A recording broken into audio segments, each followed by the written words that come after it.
रात का सन्नाटा पूरे शहर पर हावी था। हवा में हल्की सी ठंडक थी और आसमान पर बादल घिरे हुए थे। अमन अपनी कार से घर लौट रहा था। शहर के बाहरी हिस्से से गुजरते हुए अचानक उसकी नजर सड़क के किनारे खड़ी एक औरत पर पड़ी। वह सफेद साड़ी पहने हुए थी और उसके बाल बिखरे हुए थे। अमन ने सोचा, इतनी रात को यह औरत यहाँ क्या कर रही है?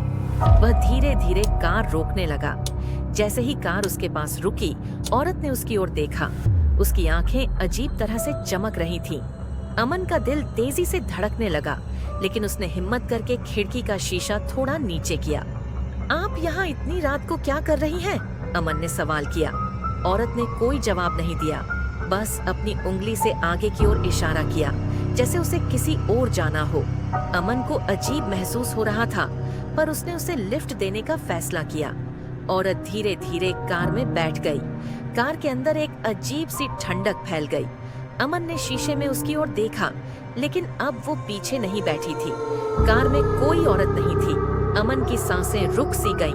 उसने तुरंत ब्रेक मारा और कार सड़क के किनारे रोक दी। उसका दिल तेजी से धड़क रहा था। उसने बाहर झांक कर देखा, लेकिन सड़क बिल्कुल खाली थी। अचानक उसे अपने कंधे पर किसी का हल्का सा स्पर्श महसूस हुआ।